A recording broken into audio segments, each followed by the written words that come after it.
Oui, bonjour à vous tous.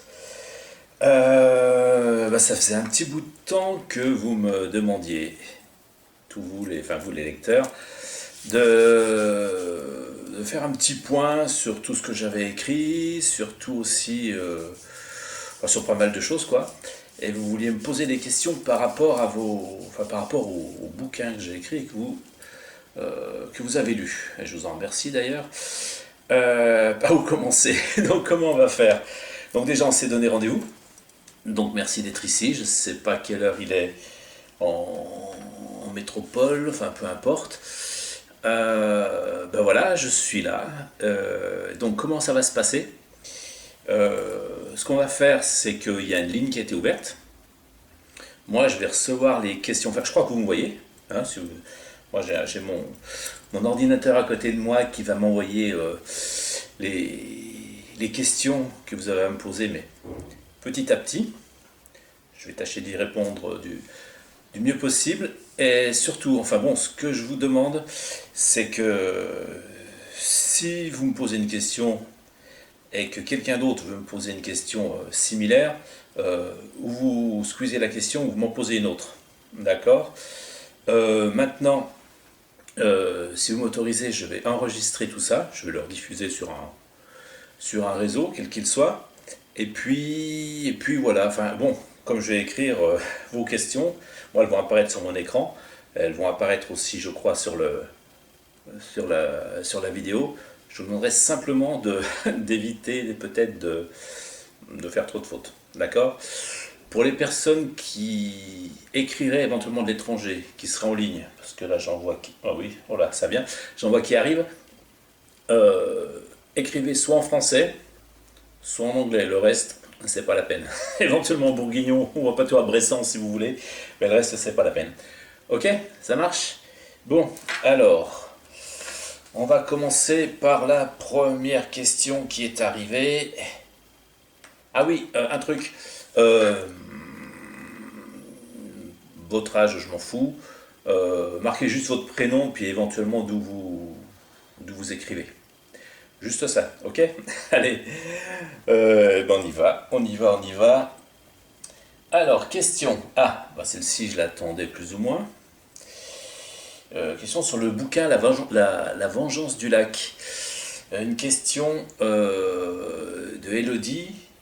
Elodie, ouais. Euh, Monsieur Grivel. Ah, c'est déjà très pompeux au début. J'habite près du barrage de Vouglan et depuis que j'ai lu La Vengeance du Lac, je regarde le lac autrement. Comment vous est venue cette idée si angoissante?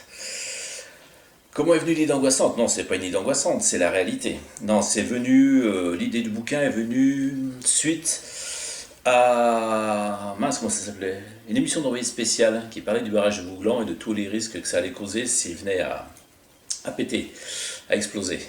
Et il doit exploser dans mon bouquin, je crois, le 14 juillet 2026. Donc, hein, si vous habitez au pied, il faut vous barrer. Non, non, c'est qu'un livre. Je sais qu'il est très très bien surveillé, il n'y a pas de problème. Mais la question sous-jacente, c'est je construis un barrage dans les années 60, des années après, dans la vallée du Rhône, je construis des centrales sans me poser la question de savoir si le barrage pète, si les centrales vont tenir le coup ou pas. Voilà, c'est de l'anticipation, c'est de la fiction pure, mais il ne faut pas avoir peur. Il ne faut pas avoir peur parce que, bon, un jour il cassera, volontairement ou involontairement, mais il n'est pas éternel. Voilà, ok. Deuxième question. Ah, toujours concernant la Vengeance du Lac, avez-vous effectué des recherches historiques sur la vallée engloutie avant d'écrire ce roman? Oh non. Non, non, je me rappelle quand j'étais gosse avoir vu justement une série TV qui s'appelait Le Village englouti, mais c'est tout, rien de plus. Et c'était de Jean-Paul, Jean-Paul d'Orgelay. Voilà. Sophie de Lyon. Ah, on est encore sur la Vengeance du Lac. Certains passages apparaissent très réalistes. Y a-t-il une part de vérité derrière l'histoire? J'espère que non. Ouais, je peux rien dire d'autre. J'espère que non.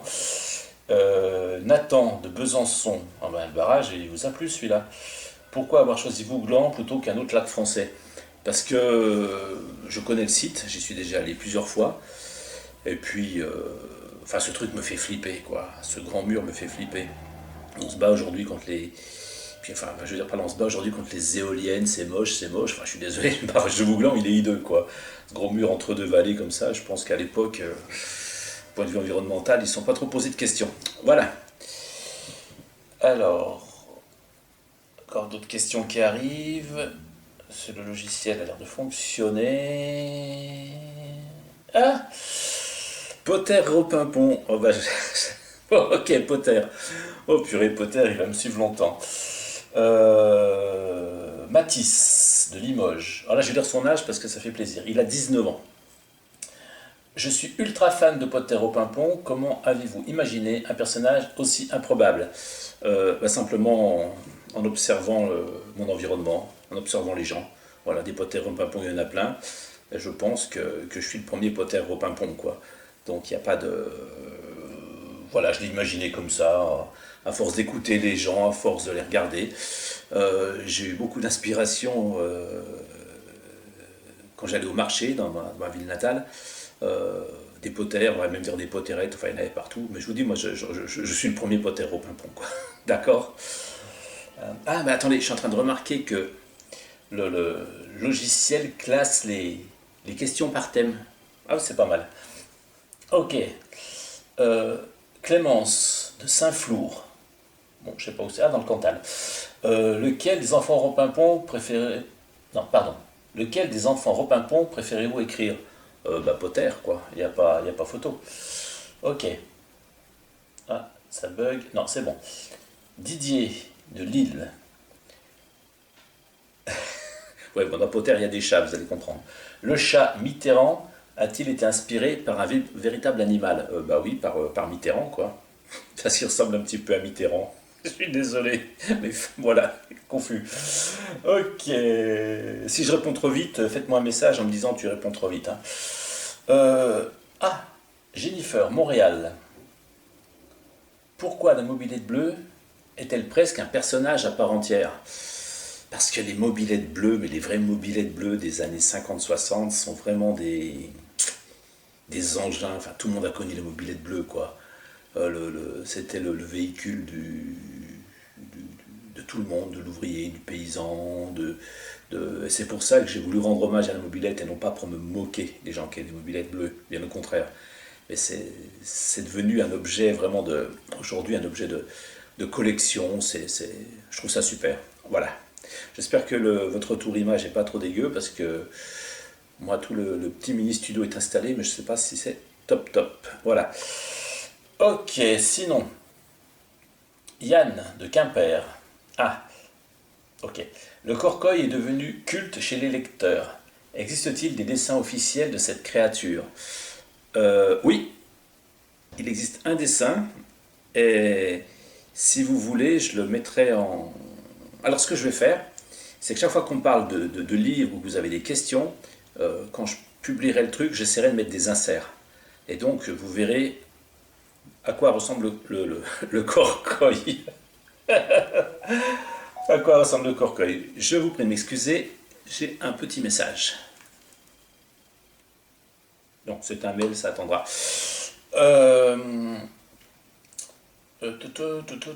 J'en suis où? Ah oui, une autre question qui vient d'arriver. Mélanie de Toulouse. Pensez-vous écrire encore des nouvelles aventures de Potter? Oui, j'ai encore deux idées concernant, deux ou trois, je sais plus, concernant directement Potter, plus un tas d'idées correspondant à la collection Potter Repimpon présente. C'est des trucs complètement un petit peu barrés, mais voilà quoi, c'est l'histoire où il n'y a pas Potter, mais ça fait tellement rire Potter que Potter a créé sa collection, on va dire. D'accord? Et oui, il y en aura des autres. Et doucement les questions, je ne vais pas suivre moi. Lucas. Oh, je dis son âge aussi parce qu'il me fait rire. Il a 13 ans, il est de Château-Chinon, donc pas très loin d'où je vivais avant. Quel épisode vous a fait le plus rire pendant l'écriture? C'est Super P, le super-héros péteur. Ah, celui-ci, je m'en lasse pas. Je m'en lasse pas, il a inventé le papier cul à une face, enfin à double face plutôt. Non, mais il est génial. Il est génial. Ah, mets ton nom, toi. D'accord. Hugo, de Nantes. Pourquoi cet univers absurde plaît-il autant aux adultes qu'aux adolescents? Bon, déjà, est-ce que l'univers est absurde? J'en sais rien, je pense que c'est la réalité. Dès l'instant qu'on sort du périph' parisien, ben, c'est un petit peu la vie de tous les jours, hein. Il faut que, il faut s'ouvrir. Et puis non, c'est pas absurde, c'est de la gaudriole, c'est marrant, il faut rire. Genre par là, vous allumez les chaînes d'infos, vous avez des catastrophes, des merdes dans les quatre coins de la planète, même si elle est ronde. Bon, voilà quoi. Donc il y a un moment, il faut lâcher prise. D'où Potter. Voilà. Catherine de Reims, avez-vous déjà envisagé une adaptation en bande dessinée? Oui, mais bon, on peut pas tout faire. Pourquoi pas? Genre si un jour ça se présente, oui, mais pour l'instant c'est pas d'actualité. Voilà. Noémie de Genève. Lequel des livres de la collection Potter recommanderiez-vous à un nouveau lecteur? Bon, le premier, Potter au pimpon, le road trip. Pas le road trip, le road trip.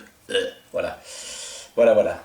Ok, ah, mais vous voyez, c'est la première fois que je fais ça avec vous, mais le logiciel est pas mal foutu. Là, on est parti sur... Ah, ben on va changer de monde.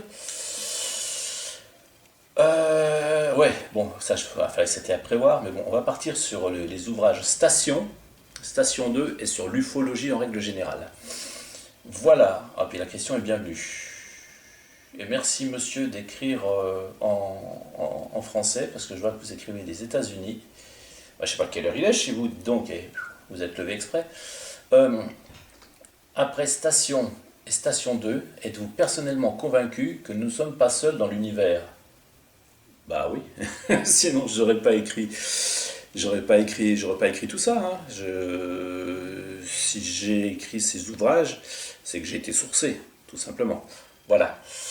Je vois pas ce que je peux rajouter en plus, parce que peut-être que certains éléments de réponse que je donnerai là font partie de prochaines questions. D'accord? Eva, Paris. Ouh. Quelle a été votre principale source d'inspiration pour Station? Euh, Ah, elle est tordue la question. Enfin non, elle n'est pas tordue, elle est... Je m'attendais pas à ça. Elle n'est pas non plus indiscrète, parce que source d'inspiration, je peux pas mettre de joker. Euh, Ouais, on va dire une partie de vécu. Karim de Marseille. Avez-vous rencontré des témoins d'OVNI lors de vos recherches? Je refais. Avez-vous rencontré des témoins d'OVNI lors de vos recherches? Alors déjà, si on parle de station 2 et du reste, non, j'ai pas rencontré de témoins pendant l'écriture. Et je n'ai pas eu à rencontrer de témoins avant l'écriture du fait que une partie de ma vie, je vivais au milieu de ces témoins, discrètement, en off comme on dit, mais j'ai été sourcé depuis très longtemps en fait. Donc après, vous pensez ce que vous voulez, je m'en fous en fait ce que vous pensez. Voilà, mais c'est ça. Sarah de Sherbrooke, au Canada. Pourquoi le thème extraterrestre vient-il aussi souvent dans votre œuvre? Parce que c'est cool. C'est cool de savoir qu'on est sans doute pas tout seul. Ça serait un but, on serait un but de nous-mêmes si on pensait qu'on était les seuls, les plus intelligents, les plus beaux, les plus forts et tout. Ce qui n'est probablement pas le cas, je dis bien probablement, même si je dirais pas que ce n'est pas le cas. Donc voilà, ça me fascine, il y a tellement à dire et tellement à faire, il y a encore tellement à découvrir. Mais le problème, c'est qu'on peut s'ouvrir là-dessus de façon intelligente. Je ne parle pas de façon film de science-fiction, les films de Spielberg, même s'ils sont géniaux ou quoi que ce soit, si on reste coincé dans un costume trop petit. Et ce que je veux dire, il faut un petit moment. Chacun pense ce qu'il veut, mais il faut un petit peu s'ouvrir, quoi. Voilà, à tort, à raison, j'en sais rien, mais il faut s'ouvrir. Voilà, c'est tout ce que je peux dire. Ah, ah, Saint-Claude Jura, Monsieur Henri. Quel mystère ufologique vous fascine le plus? Je crois que c'est l'affaire de Valençol. L'affaire de Valençol, donc il y a un super film qui a été fait. Le film est autant bien foutu qu'en réalité on voit pratiquement rien. Tout est suggéré, tout est apporté de façon relativement discrète, avec beaucoup de parcimonie. Et ça c'est bien foutu. Ouais, c'est inquiétant. Enfin c'est inquiétant. c'est toujours pas résolu, quoi. Ça date des années 60, j'étais même pas né, mais cette affaire n'est toujours pas résolue. Voilà, sinon, Léa, Rennes. Les événements de station pourraient-ils se produire dans notre réalité?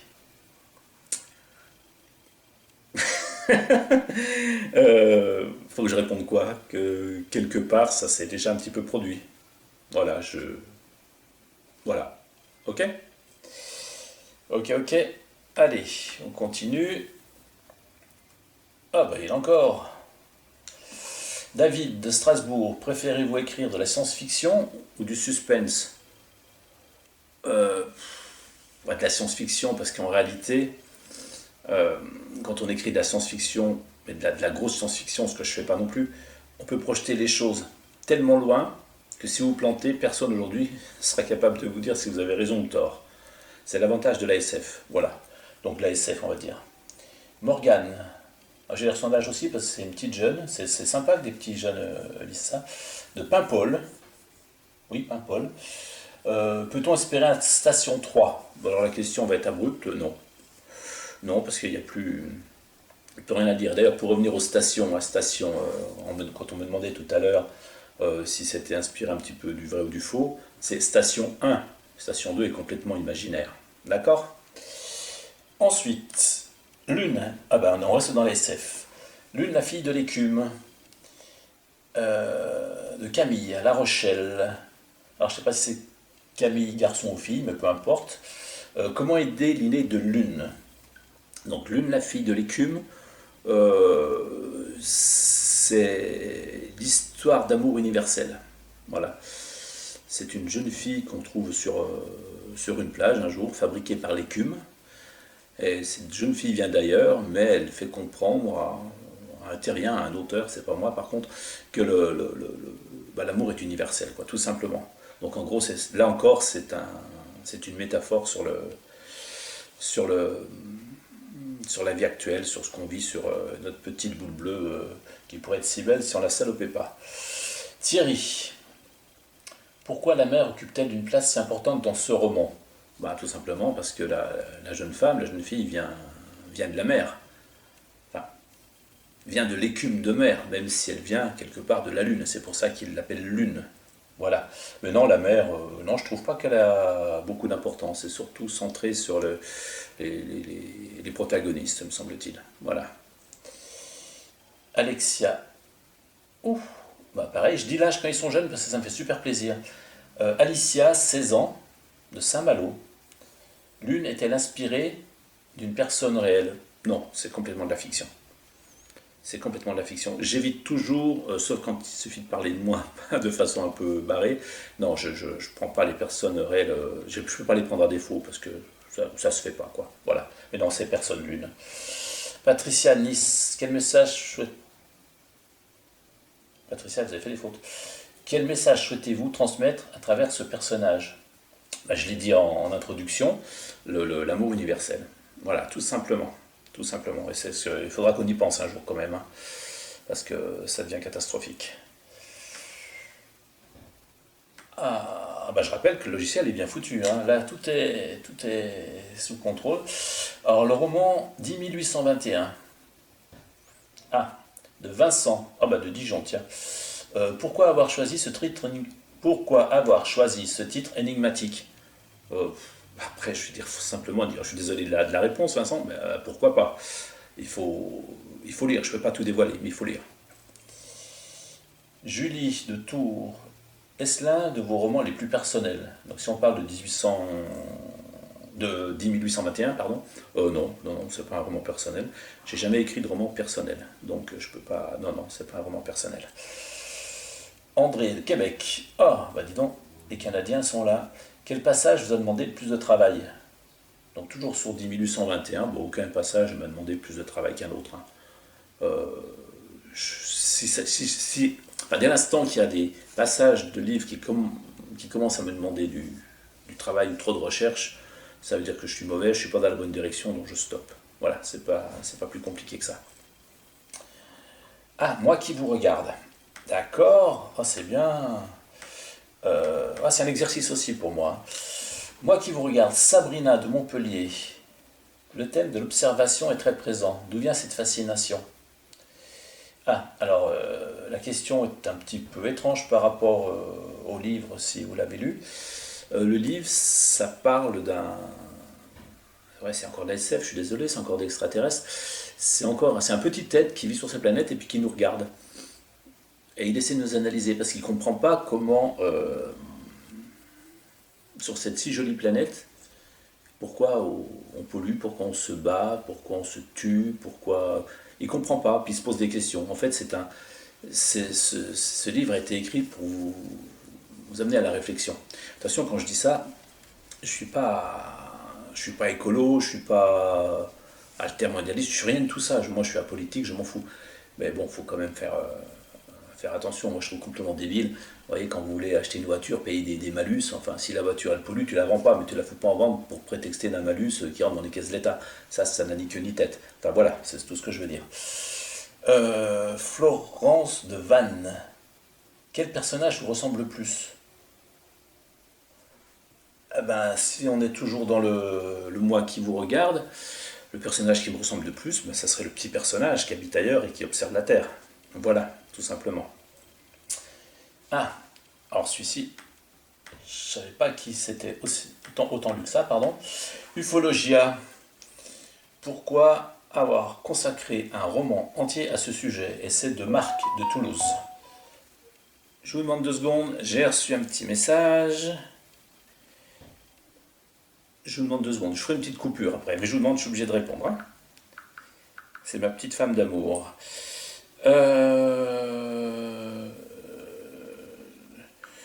Je réponds, d'accord? Soyez pas impatients parce que je vois que les questions défilent toujours. Euh,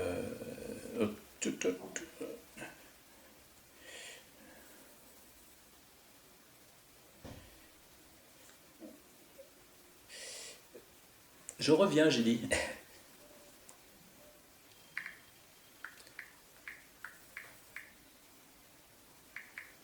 Faut que je mette mes lunettes, hein, moquez-vous pas de moi. Hein.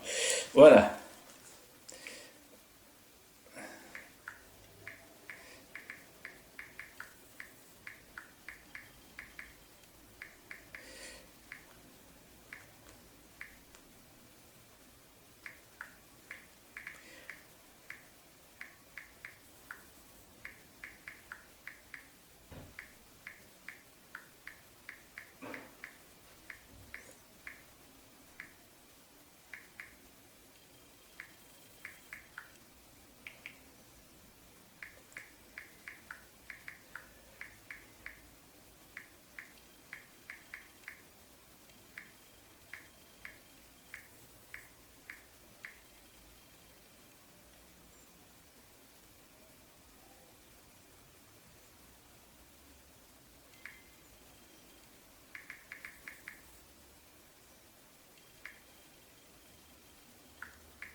Je reviens, j'arrive.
Voilà, c'était ma petite femme d'amour. Alors, c'est possible qu'elle me refasse un petit message, donc je vous demande de me pardonner par avance.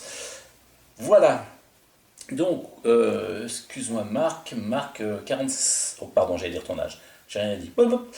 Marc de Toulouse. Pourquoi avoir consacré un roman entier à ce sujet? Pourquoi? Parce que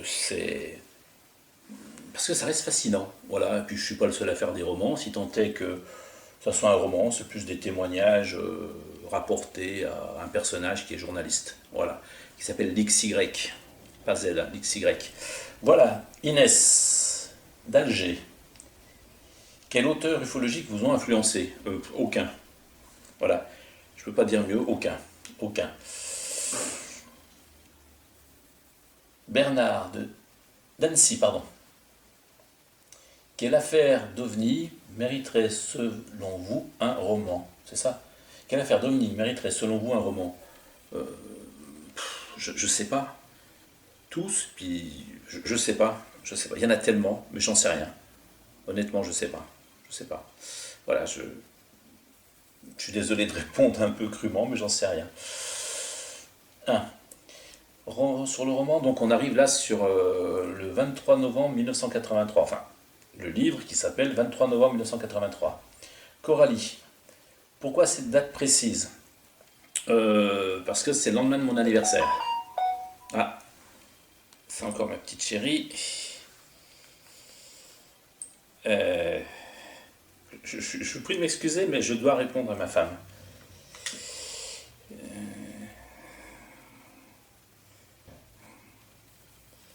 Elle sait que je suis en interview là. Excusez-moi, c'est du direct, je ne peux pas faire autrement.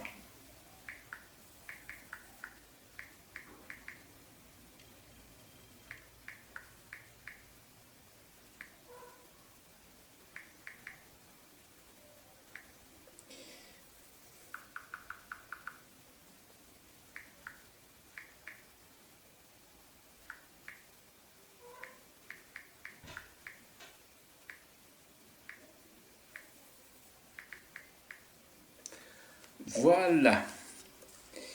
Attendez, je vais mettre juste sur vibreur. Voilà. Voilà. Donc oui, je reviens sur Coralie de Grenoble. Pourquoi cette date précise? Donc comme je disais, je vois que les questions continuent d'arriver, c'est le lendemain de mon jour anniversaire. Je suis né le 22 novembre. Et donc il s'est passé quelque chose le 23. Voilà. Donc voilà pourquoi cette date précise. Ça fait partie d'une collection là, que j'ai lancée qui s'appelle Les Chroniques ufologiques de l'Oranger.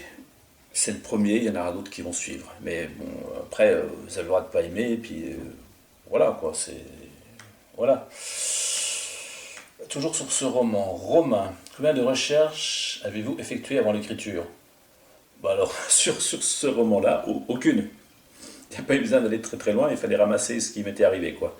Donc aucune recherche, j'ai retranscrit, mais 83 du 26, ça fait 43 ans. Hein. D'accord. Donc voilà, j'ai pas fait de recherche. J'ai pas fait de recherche, franchement. Pas du tout. Avez-vous, Nicole d'Auxerre, avez-vous vécu quelque chose de particulier cette année-là? Bah oui, c'est ce que je viens de dire. Il s'est passé quelque chose un matin, dans la nuit du 22 au 23 novembre. J'ai mis longtemps avant d'en parler, mais bon, maintenant, j'ai peut-être toc-toc de la tête. Non, je crois pas. Non. Non,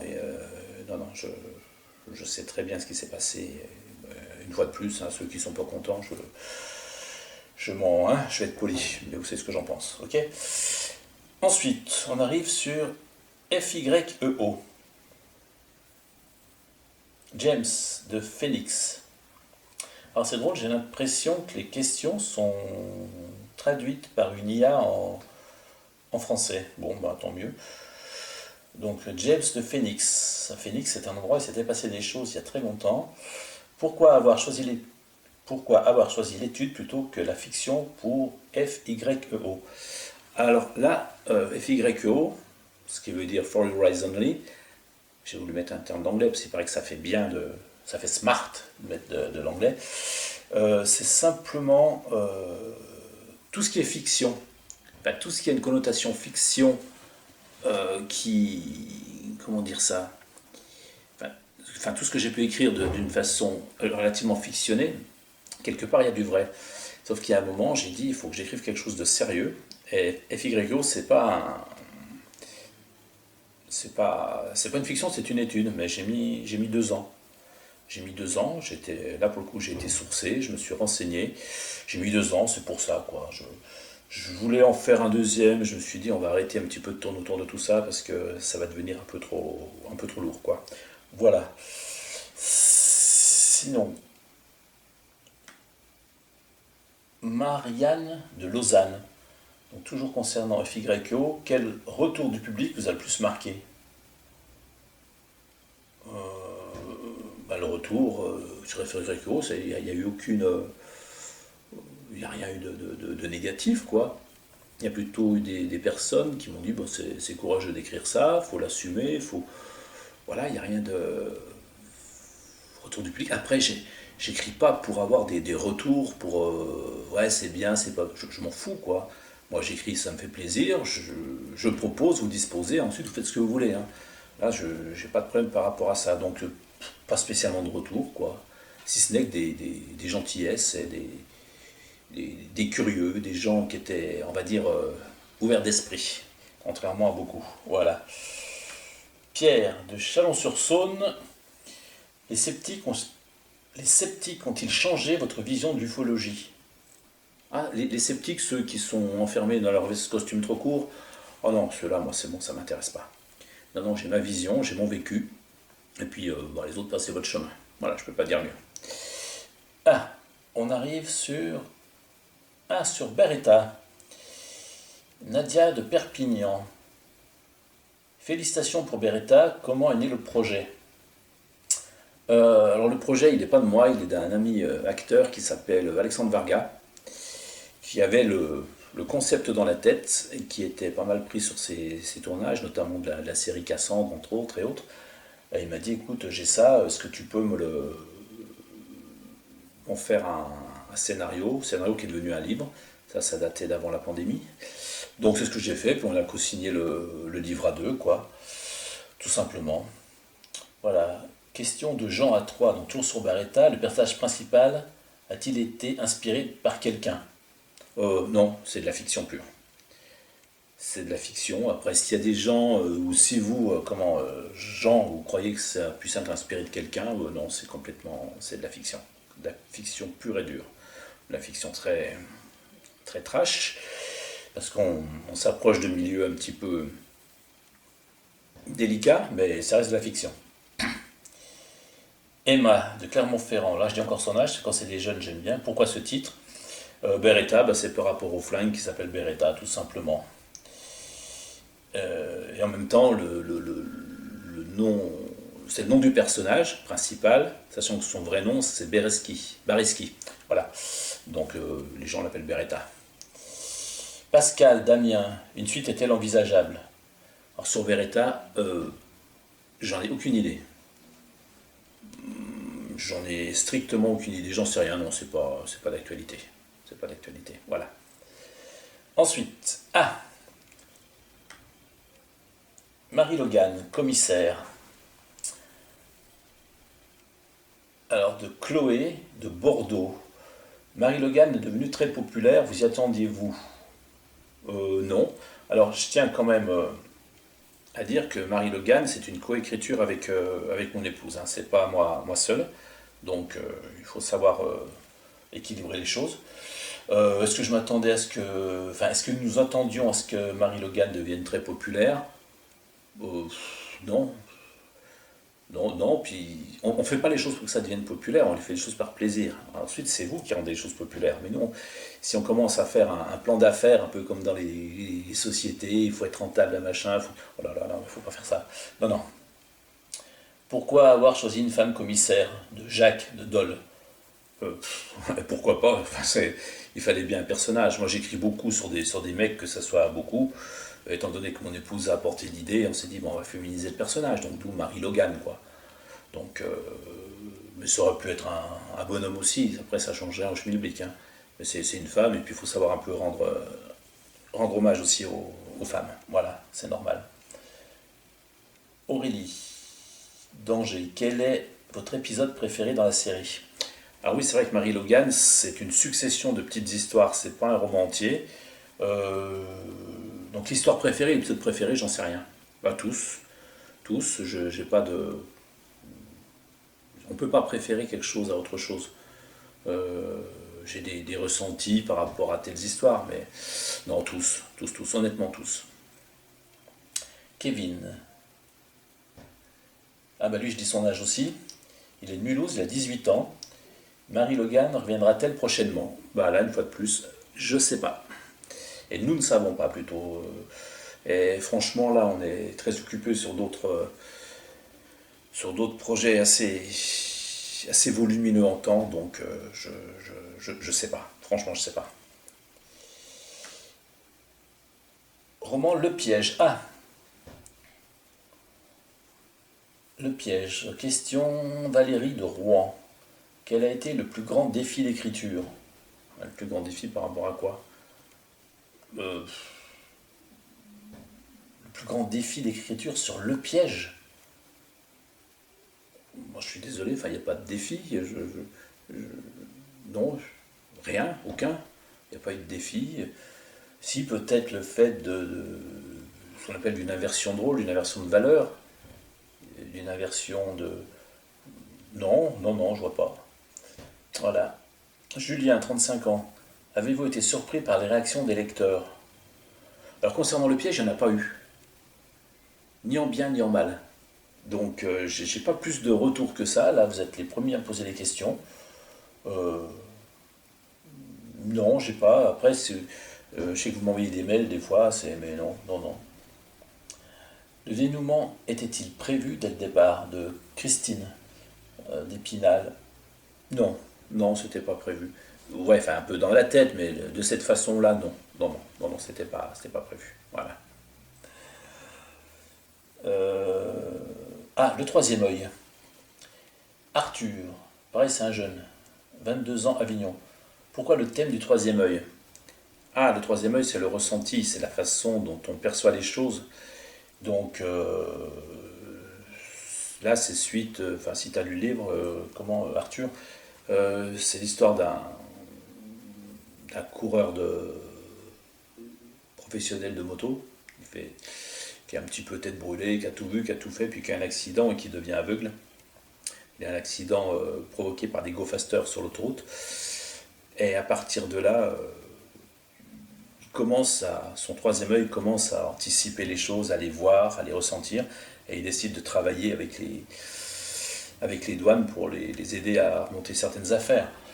Mais voilà, le thème était là, quoi. C'était intéressant, c'était intéressant. C'était un petit peu comme... Il y avait une série à l'époque, un bouquin qui s'appelait The Dead Zone, série et film, plus livre, c'était d'après Stephen King. C'était un petit peu dans cette idée-là, mais avec une autre approche. Voilà. Julien de Nîmes, avez-vous été surpris par les réactions des lecteurs? Ça, j'ai dit. Non, j'ai tout fait, je remonte. Mon logiciel qui fait le couillon là. Donc, en un troisième œil. Françoise de Chartres, avez-vous étudié l'ésotérisme pour écrire ce roman? Oh non, pas du tout. Absolument pas. Voilà. Je fais des réponses courtes des fois, mais parce qu'on sait qu'on doit être limité en temps. Non, non, non, pas du tout. Lucie, quel passage préférez-vous? Oh, ben une fois de plus, bon, j'ai pas de passage préféré, que ce soit dans le troisième œil ou les autres. Il faut pas poser trop ce genre de questions. J'ai pas de passage préféré, ça je le dis d'entrée. Ça c'est clair, net et précis. Voilà. Mais par contre, merci de me lire, hein. Ça fait plaisir. Voilà. On arrive là, on m'envoie. Ce n'est qu'un jeu. Oh là là, oh là là. Ce n'est qu'un jeu. Bastien de Valenciennes. Pourquoi ce titre qui intrigue immédiatement? Parce que ce n'est qu'un jeu. Si tu as lu le livre, tu te rendras compte que la vie en général n'est qu'un jeu, et un jeu de dupes en plus. Donc surtout quand on est dans les sphères très très hautes, je ne parle pas de nous, de nos conditions sociales, mais quand on arrive assez haut, qu'on soit souvent politique, chef d'entreprise, mais à des niveaux dont je ne parle même pas, tout ça c'est qu'un jeu. C'est des faux semblants, c'est du... Je vais être vulgaire, mais bon, faut que je le dise parce qu'il n'y a pas d'autre mot, c'est des coups de pute, c'est que ça. Voilà, donc c'est pour ça que j'ai voulu parler de ça à travers cette histoire. Sophie, toujours sur Ce n'est qu'un jeu, Sophie demande: le jeu représente-t-il une métaphore de la vie? Quelque part, je viens de répondre dans la question précédente. Voilà, voilà, voilà. Anthony Le Havre, quel personnage est le plus complexe? Ah. Euh, le plus complexe, je crois que c'est l'homme politique. Dans Ce n'est qu'un jeu, je crois que c'est celui-ci. Enfin, pour ceux qui l'ont pas lu, je vous invite à le découvrir. Je fais de la promo en même temps. Non, non, mais je crois que c'est l'homme politique. Ouais, je crois que c'est l'homme politique. Voilà. On change. J'aimerais bien qu'on refasse une autre fois une visio comme ça, mais un peu plus longue. C'est comme c'est la première, on me demande de faire assez vite. Livre Le Nuage, Mireille d'Albi. D'où est venue l'idée centrale du roman? L'idée centrale du roman, ça vient d'une vieille nouvelle que j'avais dû écrire en 2009. Euh, L'histoire d'un... Ah, je crois que ça nous coupe. Je crois qu'on est coupé. Bougez pas. Attendez, je reviens.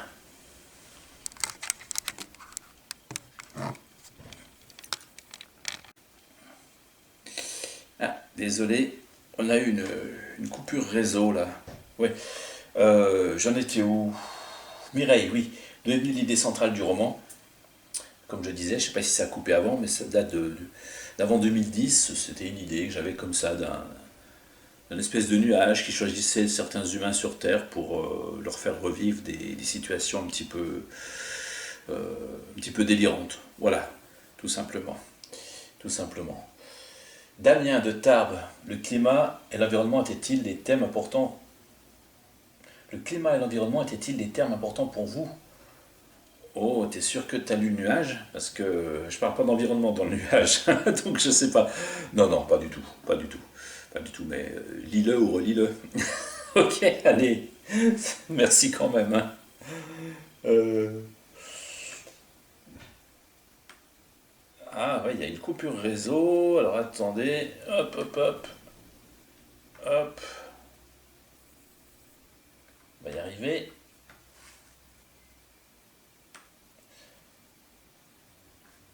Ah, voilà, ça va fonctionner là. Lina de Namur, en Belgique. Pourquoi ce roman reste-t-il si marquant? Bon, je ne savais même pas qu'il était marquant. Donc peut-être marquant chez vous, Lina, mais non, je pense pas que ce soit un roman. D'ailleurs, c'est parce que c'est vraiment un roman. Euh, Merci quand même, mais moi, je vais être très honnête, depuis que je l'ai écrit, je l'ai jamais relu. Je sais de quoi ça parle, mais je ne l'ai pas relu. Voilà, pour être sincère. Mais c'est sympa de dire qu'il est marquant. Voilà, merci. Mes manteaux. Oh, dis donc, ça y va. Cédric, bah, Dijon, tiens, encore. Le thème de la mémoire vous obsède-t-il? T'es sûr que t'as lu là? Parce que c'est. J'ai l'impression que tu parles de mémoire ici, alors que ça parle d'une mémoire plus globale. La mémoire collective, oui, ça m'obsède, parce que j'ai l'impression qu'on oublie pas mal de choses des fois, collectivement. À titre individuel, bon, vous avez le droit d'oublier ou de faire semblant d'oublier, ça c'est pas grave. Mais mes manteaux, oui, une petite mémoire aussi. Enfin, est-ce que le thème de la mémoire m'obsède? Bah oui et non. Sonia, Toulouse, quel passage vous a le plus ému? Oh, encore. Non, non, il y a pas de passage qui m'a ému. Il n'y en a pas, il n'y en a pas. Parce que, alors déjà, il faut savoir que quand je commence à écrire une histoire, je ne connais pas forcément la fin. Donc si je commençais à faire un plan de travail en me disant ça, non, non, non, aucun, aucun. Alain de Bourges. Ouh, c'est sympa. Est-ce votre livre le plus philosophique? Oh là là, je deviens philosophe. J'en sais rien, si tu le dis, Alain, ouais, sûrement. Je sais pas. J'en sais rien du tout. Mais merci. Nouvelle donne. Celui-là, il m'a fait rire. De Maël, à Lorient. Pourquoi ce titre? La réponse est dans le livre. La nouvelle donne, c'est la façon. Pourquoi ce titre? Parce que, d'une certaine façon, on redistribue les cartes au niveau de la population. Et dans ce, je m'excuse, je me gratte l'oreille. Dans cet ouvrage, euh, c'est un milliardaire qui se lève un jour dans un monde où l'argent n'existe pas, où la seule monnaie d'échange c'est la gentillesse, l'empathie, le partage. Donc il faut qu'il apprenne à revivre. Donc, nouvelle donne. Ok. Ça vient de là, en fait. Patrick Verdun. Quel sujet voulez-vous aborder?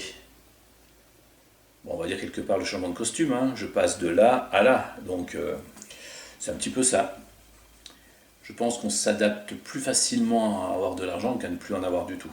Donc c'est un petit peu ça, l'histoire en toile de fond. Ok. Nina, bah pareil encore, tiens, 17 ans, Bastia, c'est gentil de me lire. Quelle est la leçon principale du roman? Donc toujours sur Nouvelle Donne. Bah, c'est ce que j'ai expliqué dans la question d'avant. C'est le switch entre riche-pauvre, pauvre-riche. Voilà, tout simplement. C'est à méditer quand même, hein, parce que ça va très vite. Il faut très longtemps pour devenir riche, sauf si tu grattes un ticket de loto, mais il faut beaucoup moins de temps pour se casser la gueule, comme on dit. Ah, Rail d'Anthrax, le livre Rail d'Anthrax. Loïc, Saint-Brieuc. Comment vous est venue cette intrigue originale? Alors, c'est drôle. euh, et là, c'est comme quoi ça se mélange. J'adore le monde ferroviaire, j'adore les trains, j'adore les petits trains, j'adore tout ça. Et il y a longtemps, ouais, ça fait longtemps que j'ai l'idée dans la tête, ça fait plus de 10 ans. J'étais en train d'écouter le groupe de hard rock Anthrax en regardant passer un train. C'est con, hein, mais c'est comme ça qu'est né Rail d'Anthrax. Alors que ça n'a rien à voir avec le hard rock, même si ça a à voir avec les trains. D'accord. Combien de temps a duré l'écriture? Me demande Valentine de Genève. Sur Rail d'Anthrax, 3 4 mois, à peu près, je sais plus. Je calcule pas. Ouais, à peu près, c'est à peu près ça. Gérard de Cahors, on est toujours sur Rail d'Anthrax. Pourquoi ce mélange de thriller et d'anticipation? Parce que j'aime bien le mélange des genres. J'aime bien tout mélanger. Mettre dans un shaker, mettre les idées, on secoue, on sort, on vide dans le verre, puis on voit ce qu'il en ressort. Non, c'était. Anticipation, je sais pas si c'est de l'anticipation. Un thriller, je veux bien. Mais si ça c'est de l'anticipation, ça devient grave quand même, hein. On a intérêt de se planquer. Non, non, c'est. Voilà, j'aime bien mélanger, le mélange des genres. J'aime pas être cloisonné dans un seul genre. J'aimerais bien faire par exemple de la science-fiction humoristique, j'aimerais bien faire. Il y a plein de choses à faire. Après, il faut réinventer le genre, parce que chaque fois vous avez fait quoi? On aime bien être dans des cases ici, mais moi j'aime pas les cases, je tiens pas dedans. Voilà. Ok. Time Cave. Ah, alors là il y a du boulot. Michael de Padirac. Tiens, salut Michael de Padirac. Parce que l'essentiel le Time Cave, pour ceux qui l'ont lu, ça se passe à Padirac, au fond du gouffre. D'accord. Alors, Time Cave va-t-il devenir un film ou une série? Ah, alors je risque de mettre longtemps pour répondre. Alors, c'est en cours. C'est en cours depuis. Les discussions sérieuses ont commencé il y a un an. Euh, Là, je livre pas mal de matériel par rapport à. Enfin, c'est un travail. C'est titanesque. Il y en a encore pour, on va dire, 3 4 ans. D'accord. J'espère que ça mettra moins longtemps, mais c'est en projet. Il faut savoir qu'à ce stade-là, quand on travaille avec les productions outre-Atlantique, tu ne maîtrises plus rien. Donc je laisse faire, je réponds présent, je réponds au téléphone, mais ensuite je ne me mêle pas de ce que je ne connais pas. D'accord, pour le film. Ensuite, il y a une autre version qui serait faite, une autre version, enfin d'une autre histoire de Time Cave, parce que pour l'instant je détiens encore la licence. Euh, Mon épouse et moi et les enfants tenons la licence, qui serait fait en France, mais cette fois-ci tout en mode motion capture. D'accord, uniquement sur un site avec des décors complètement créés par informatique, voilà. Les deux avancent doucement, enfin, je ne peux pas dire trop doucement parce que c'est pas facile, mais là, oui, c'est prêt pour répondre à la question initiale. Est-ce que ça va devenir un film ou une série? Sans doute les deux. Voilà, c'est ce qu'on appelle un projet transmédia. C'est-à-dire qu'il peut devenir film, série. Enfin, il est conçu pour être un film, enfin, des films, des séries TV, des bandes dessinées, des jeux vidéo. Enfin, voilà, c'est un projet transmédia. Donc, mais là, je laisse faire. J'ai pas les compétences.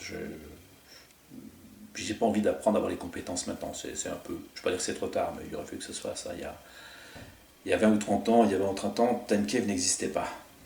Ok. Jennifer, oh, Los Angeles, USA. Quel acteur imagineriez-vous pour Tim Pathfinder?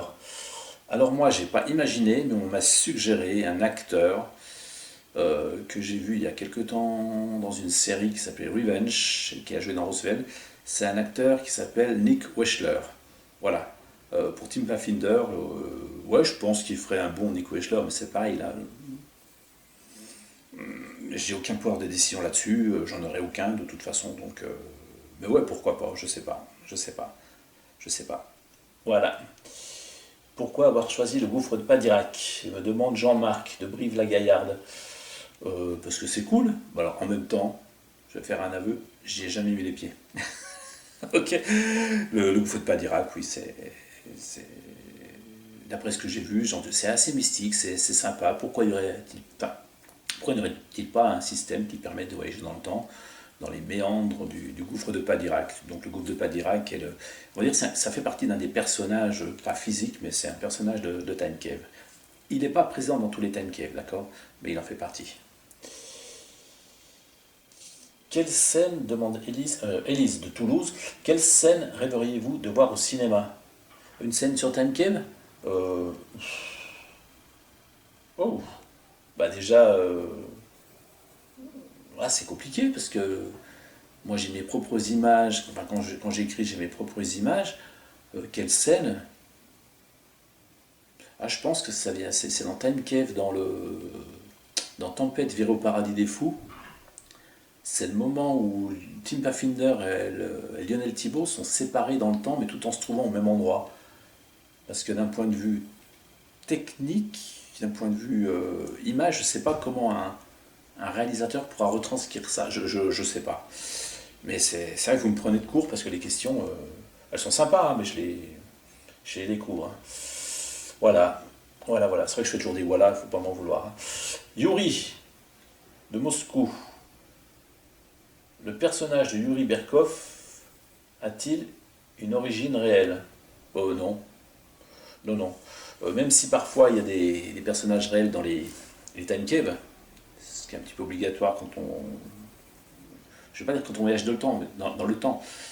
Je ne veux pas dire quand on voyage dans le temps, mais quand on fait des déplacements temporels, on croise des personnages réels. D'ailleurs, celui que vous voyez le plus, si vous avez lu, c'est Nikola Tesla. Mais non, non, Berkov, non, il n'existe pas, il est sorti de ma tête comme ça. Margot de Lille, combien de tomes prévoyez-vous pour Time Cave? Alors combien j'en prévois, j'en sais rien. Là j'ai beaucoup levé le pied parce que je suis sur le projet film. Mais il y en a déjà. Alors il y en a déjà 18, 24, il y en a déjà 27. Enfin 26 et un qui est déjà adapté et traduit en américain, en anglais des États-Unis. Voilà. En fait, c'est Tempête vire au paradis des fous qui s'appelle aux États-Unis Storm 99. Voilà, tout simplement. Quel événement historique aimeriez-vous visiter grâce à Time Cave? Ah, si le Time Cave existait vraiment, alors moi j'aimerais aller voir. Alors ça peut paraître bateau. Ah, encore des questions qui arrivent. Oh là là. Moi j'aimerais aller voir la construction de la Tour Eiffel. Voilà, j'ai pas des idées, je vais pas remonter loin, je vais pas aller voir les pyramides, je veux pas aller voir les grandes guerres, non, je veux juste voir la construction de la Tour Eiffel. Voilà, c'est une tour, c'est un pylône, mais ça m'a toujours fait, ça m'a toujours fait rire. Enfin pas rire, mais ça m'a toujours intéressé. Voilà, quand j'ai encore dit voilà. Laura, Montréal, quel personnage est le plus difficile à écrire? Alors dans Time Cave, le plus difficile, parce que c'est un personnage réel, c'est Nikola Tesla. Là, faut éviter de se planter. Les autres, je fais ce que je veux, mais Tesla, oui, il est. Surtout que j'ai beaucoup d'admiration pour le vrai Nikola Tesla, quand on voit. Enfin, ce mec, c'est un génie, mais Nikola Tesla, voilà. Encore voilà, mais bon. Benoît de Sarlat, la Canada. C'est où ça? Pensez-vous que Time Cave est votre œuvre la plus ambitieuse? C'est celle qui m'éclate le plus ambitieuse, j'en sais rien. Ouais, sans doute. Ouais, peut-être, j'en sais rien. Je... Alors là, pour avoir beaucoup d'ambition, il faut déjà avoir un gros melon. Donc, est-ce que c'est la plus ambitieuse? C'est la plus complète, c'est la plus riche, mais la plus ambitieuse, j'en sais rien, je pense pas. Peut-être. Enfin, si vous le dites. Non, ça fait plaisir. Non, mais j'en sais rien. J'en sais rien. Les mots émus. Isabelle de Besançon. Félicitations pour les mots émus. Pourquoi avoir choisi une écriture aussi intime? Ah, bah les mots émus, oh là là, mais moi j'ai toujours écrit depuis que je suis gamin, en cachette, forcément. Et les mots émus reprend un texte que j'avais écrit. Alors, en réalité, je me rappelle que j'étais en cinquième, C'était en quelle année? Fin des années 70. Oui. Il fallait écrire un poème. C'était en cours de français. Et j'étais nul pour écrire des poèmes, pas forcément en français. Et j'avais écrit qu'une seule phrase. Enfin, j'arrivais pas, je trouvais pas l'inspiration. J'ai écrit une seule phrase, alors que les autres avaient fait des pavés comme ça. Et j'ai eu, étrangement, 20. Ce qui était bizarre parce que la prof de français et moi, c'était très conflictuel. Donc j'ai eu 20. C'était une phrase qui a été écrite, je me rappellerai toute ma vie, le 14 février 78. C'était "La pluie vient des nuages comme l'âge vient des années". Et c'est devenu l'introduction des mots émus. Et ensuite, en 84, je me suis mis à écrire, et jusqu'à aujourd'hui encore, j'écris. Voilà, et j'en ai fait une compilation qui fait 84-2024, donc 40 ans d'écriture. Tout simplement, c'est des poèmes, c'est des textes. Inspirés de quoi? Inspirés de rien. Inspiré, je vais voir un élastique par terre, je vais faire une dissertation sur un élastique sur une forme poétique, quoi. Je vais voir un triton, un hanneton, je vais voir le ventilateur qui tourne, ça va m'inspirer. Je vais voir un timbre-poste sur une enveloppe, ça va m'inspirer. Puis j'en fais des petites histoires, voilà. Et donc j'ai quand même décidé de les publier. Mais c'est vraiment gentil d'avoir acquis cet ouvrage parce que je sais qu'il est. Bon, après, je ne suis pas responsable de ça, mais je sais qu'il n'est pas donné. Voilà. Mais bon, merci quand même. Donc, Théo, 20 ans, Dijon. Quel texte du recueil, donc on est toujours sur les mots mus, vous touche le plus? Euh, C'est tout ce qui parle de la paternité. D'accord? Tout ce qui parle de la paternité. Moi en tant que père ou mon père à moi. D'accord? C'est ça. Marianne. Non, Martine, pardon. De Colmar. Est-ce votre ouvrage le plus personnel? Oh, bah, quelque part, oui. Même si l'intérieur, c'est uniquement des réflexions, des petites histoires par rapport à ce que je viens d'évoquer précédemment. Mais oui, c'est peut-être le plus perso, j'en sais rien. Je sais pas. Sachant que les stations sont assez perso quand même. Je referme la parenthèse. Rachid de Casablanca. Les émotions sont-elles plus difficiles à écrire que l'action? Ah ouais, ouais, bah t'as tout compris. Oui, d'écrire une action, c'est relativement facile. D'écrire une émotion, faut envelopper, il faut mettre du velours, de la laine, du coton, des jolies couleurs et puis des bonnes odeurs. Non, non, l'action, tu fais ce que tu veux avec l'action. L'émotion, une action peut être fictive, d'accord? Mais une émotion, on ne triche pas que les émotions. Donc, ouais, c'est dur à écrire des émotions. Ah, ah tiens bon, ok. On arrive sur les questions de la vie privée. Eh ben merci. Ok, donc Caroline de Paris. Comment avez-vous rencontré votre épouse Nadly? Bon, comment tu sais que mon épouse s'appelle Nadly? Non, mais ça, je sais comment. Vous allez sur Internet et tout. Je l'ai rencontrée parce que je savais pas me saper. Parce que c'était pas mon truc. Elle m'a aidé à me saper, voilà. On va dire comment on appelle ça, lors d'une séance de relooking. Voilà. Hervé, quel rôle Nadly joue-t-elle dans votre parcours d'auteur? Euh, Inspiratrice, modératrice, lectrice. C'est la femme. Alors, je suis désolé pour les autres femmes qui posent des questions, mais Nadly est la femme parfaite. En tout point. Donc voilà. Non, elle est présente surtout. Je lui parle de tous les projets à venir. Elle est au courant de tout, c'est mon deuxième cerveau. Voilà, ok? Et j'ai encore dit voilà, je suis désolé. Hervé, Vesoul. Non. Oh, qu'est-ce que j'ai fait? Quel rôle joue Naldi dans le parcours d'auteur? C'était Hervé de Vesoul. Ok. Donc Lucie Lancy, est-elle notre première lectrice? Oui. Ah ben bien sûr, bien sûr. Mais elle n'émet jamais aucune critique ni aucun avis. Voilà. Tu écris ce que tu veux, je lis, je me fais mon propre ou ma propre opinion, et ça s'arrête là. Mais oui, oui, et puis il faut dire qu'aussi elle écrit relativement bien. Ça, je tiens à le souligner. Georges de Lons-le-Saunier. Ah, Lons, un jurassien, un franc-comtois. Quel est le secret d'un couple qui dure quand on écrit autant? L'écriture. Non, non, il n'y a pas de secret. Les gens sont fusionnels ou ne le sont pas. Après, on ne peut pas chercher à être fusionnel ou pas. Après, on n'a jamais été dans le compromis parce que tout glisse. Je lui dis oui à tout, il me dit oui à tout. Donc, après, on ne demande pas non plus des choses irréalisables. On reste dans ce qui est humainement possible. On ne va pas aller décrocher le soleil, hein. Donc c'est pour ça que c'est impeccable. Mélissa, Bruxelles. Vos enfants lisent-ils vos livres? On leur en a donné, ce qu'ils les ont lus, j'en sais rien. Pareil, ils font ce qu'ils veulent. Nathalie, encore Dijon. Comment conciliez-vous votre vie familiale en écriture? Ah non, je me suis trompé. Ah, il y a un truc qui a clignoté sur l'écran, ça a bougé. Ok, je reviens. Vos enfants lisent-ils vos livres? J'ai répondu. Paul d'Aurillac. Ont-ils déjà inspiré certains personnages? Est-ce que les enfants ont inspiré des personnages? Non. Non, non. Non, non, non, non, parce que... Ouais, c'est vrai, ça aurait pu, mais non. Non, non. Donc, je reviens sur... Oh, bah, je change de place. Nathalie de Dijon, comment conciliez-vous votre vie familiale et écriture?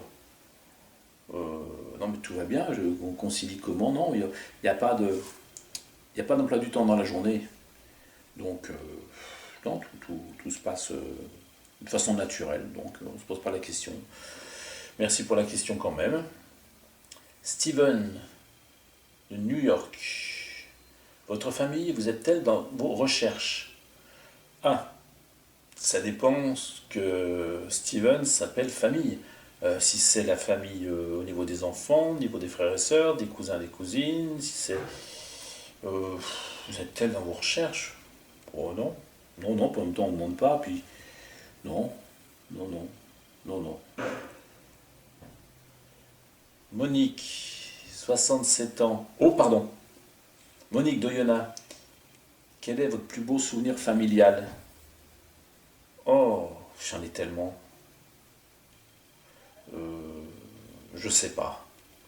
Amandine, de Nantes, vos proches vous reconnaissent-ils dans certains personnages? Non, c'est impossible. Parce que non, non, non, non, non, impossible. Michel, Bourg-en-Bresse, avez-vous conservé des amis d'enfance? Ah, c'est marqué converser. Avez-vous conservé des amis d'enfance? Oui, oui. Oui, oui, bah heureusement, oui, oui. Je ne vais pas les citer, parce que ça va prendre trop de temps. Mais oui. Sarah de Londres, vos amis lisent-ils systématiquement vos manuscrits? J'en sais rien. Mais j'écris pas pour ma famille et pour mes amis. Ils veulent lire, ils lisent. Ils veulent pas lire, ils lisent pas. Je suis pas à demander, oui, vous avez lu. Je m'en fous, quoi. Franchement, je l'ai déjà dit. Alberto de Madrid. Quelle place l'amitié occupe-t-elle dans votre vie? Hyper importante. Hyper importante. Donc là, les amis sont. J'en ai très peu, mais je suis assez sélect par rapport à ça. Corinne d'Arbois. Ouf. Que faites-vous lorsque vous n'écrivez pas? Je dors et je mange. Et puis je suis avec mon épouse, on prend du temps ensemble, voilà quoi. C'est comme ça et c'est important.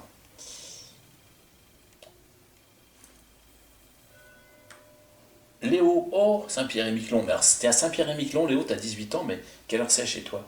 Quel rêve personnel aimeriez-vous encore réaliser? Quel rêve personnel j'aimerais réaliser? Ressauter en parachute. Ouais, ressaute en parachute. Voilà. Hélène, Salins-les-Bains. Quand vous regardez votre parcours, de quoi êtes-vous le plus fier? Vos livres ou des personnes qui vous entourent? Des personnes proches qui m'entourent.